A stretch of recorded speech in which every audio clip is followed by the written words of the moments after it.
Notícias, Ricardo Silva, Presidente da Associação de Professores e Educadores em Defesa do Ensino. Ricardo Silva, bem-vindo, obrigada por estar connosco. Obrigado pelo convite. E começo por lhe perguntar como é que vê as declarações em entrevista do Ministro da Educação, que diz, agora não põe totalmente de parte a recuperação do tempo de serviço, diz que está a fazer contas e a avaliar as possibilidades. É um sinal de esperança para que haja aqui alguma espécie de entendimento? Não, para mim não é um sinal de esperança, é mais um sinal de medo. Provavelmente a luta dos professores e esta sondagem que saiu ontem e foi publicada na comunicação social, provavelmente deixou o Sr. Ministro preocupadíssimo. E, portanto, esta entrevista que eu li com algum cuidado, muito fofinha, uma entrevista fofinha, bem maquilhada, mas que de facto tem ali muitos buracos e tem ali muitas inverdades. Como por exemplo? Por exemplo, esta questão da recuperação do tempo de serviço. O Sr. Ministro fala sempre na equidade entre as carreiras da função pública. Esquece que a única carreira que foi efetivamente penalizada a sério e 2 vezes foi a carreira dos professores. Porque enquanto as outras carreiras da função pública tiveram congeladas entre 2011 e final de 2017, a nossa teve um congelamento anterior, no tempo de Maria Luz Rodrigues, entre 2005 e 2007. Depois também é diferente uma carreira ter um módulo de 10 anos de 10 anos de progressão e ter 70% sobre isso. E nós temos 4 anos num módulo de progressão e temos 70% sobre isso. Há diferenças também aqui. Há carreiras que já recuperaram mais tempo de serviço do que os professores. E esta questão do dinheiro, esta questão de nós termos dinheiro ou não, lembro-me que ainda há pouco tempo o Ministro dizia que não havia hipótese de resolver o passado, que o passado ficava no passado, que não havia volta a dar. O Primeiro-Ministro veio dizer a mesma coisa e com números completamente inexplicados, com valores absurdos de 1.300 milhões de euros para recuperar a carreira das pessoas da função pública por ano, uma coisa pesada, quando ainda há poucos anos atrás, em 2019, o Primeiro-Ministro também avançou com uma verba de 800 milhões de euros, quando depois a UTAL veio dizer que eram 500 milhões. Mais recentemente, o Ministro das Finanças vem falar em 300 milhões. Se calhar seria bom, de uma vez por todas, haver uma comissão independente ou tal, qualquer outro organismo independente, dê de facto contas rigorosas e verdadeiras. Uma coisa é certa, tudo isto são jogos de números e uma mistificação para tentar fugir à realidade. Os professores trabalharam 9 anos e têm que recuperar esse tempo de serviço. De uma forma faseada, eventualmente até de uma outra maneira, provavelmente até, se calhar, porque não, com um novo modelo de estrutura da carreira. Mas, seja o que for, esse tempo foi trabalhado. E se foi trabalhado, não pode ser roubado aos professores. E, claro, o Estado, que gasta tanto dinheiro, por exemplo, este escândalo da TAP, então a TAP dá prejuízo, é entregue aos privados, os privados fazem uma gestão danosa da TAP e o Governo vai renacionalizar a companhia, mete lá 3 mil milhões de euros e agora que está outra vez a ter uma recuperação, não só paga prémios milionários à gestora que está a fazer esse trabalho, como depois está já a preparar-se para entregar de novo aos privados. Isto é sério, isto é possível, entre tantos outros dinheiros que ainda são assim, Ricardo, por todo estamos a falar de duas realidades diferentes, mas ainda assim, até onde é que será possível chegar aqui? É possível encontrar um meio termo, encontrarem-se a meio caminho para que de facto consiga arranjar-se aqui uma solução de entendimento? É importante esclarecer bem, para as pessoas perceberem e desmontar bem esta política negocial do Governo. A estratégia já é velha, já é conhecida. Começamos com uma bomba atómica em cima de uma proposta que toda a gente sabe e o Governo também sabe que é completamente inaceitável. Por exemplo, acabar com os quadros de escola e QZPs e criar mapas de professores.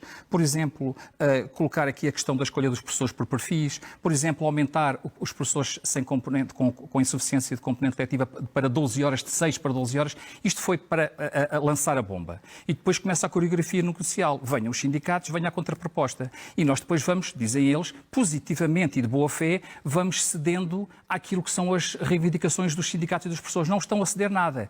Estão, em alguns casos, a manter o que está e, noutros, até a piorar, como é o caso dos contratados que vão agora vincular e que têm regras de vinculação duríssimas e difíceis e que nem todos consigam cumprir. Portanto, é mais uma infabulação de algo que o Governo estava à bica de ser multado, nomeadamente a questão da vinculação, nomeadamente a questão da diferença de salários dos índices de entrada na carreira até o índice 205.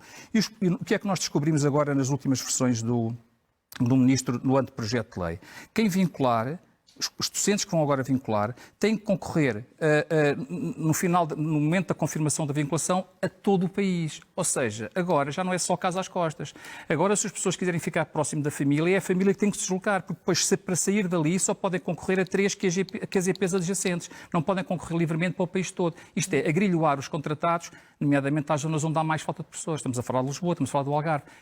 E os subsídios de deslocação e os subsídios de alojamento. Ainda há pouco tempo, o Parlamento, eu ouvi agora falar o líder da oposição, o Parlamento, ainda há poucos dias, votou contra toda uma série de questões que são importantes para as pessoas, nomeadamente não foram capazes sequer de ter a hombridade de decidir para as pessoas aquilo que souberam decidir para si próprios, que é, nomeadamente, o subsídio de deslocamento e a deslocação e alojamento, que os deputados têm, valores na ordem dos 700 euros por mês, é quase o ordenado de um assistente, ou é o ordenado de um assistente operacional, mas para os professores que estão deslocados e que andam anos e anos e andam há anos e anos e anos com estas despesas em cima, até que terem 2 casas, alugar quartos, longe da família, querem fazer o quê? As vagas não se materializam por decreto, não se materializam por magia. Ou seja, Ricardo, 90% das vagas estão a sul do país. Estão em Lisboa e estão no sul do país. No norte, que é onde muita gente vive e muita gente tem família e para onde quer regressar, não vai ser possível. E desta forma que estão a fazer agora, ainda estão a dificultar mais a vida dos professores. Ou seja, posto isso, e também dos a QAs, contestação e também vai dos professores de continuar com certeza absoluta e claro, não haverá ainda uma paz possível que chegue às escolas. Só uma última nota. Esta entrevista do Ministro da Educação e esta questão de vir agora dizer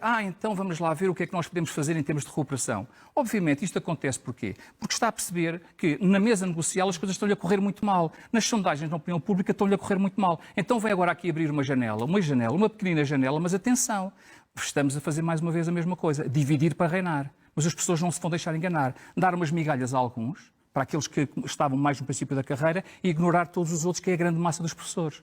Portanto, isto não vai ser aceito, porque todos trabalharam.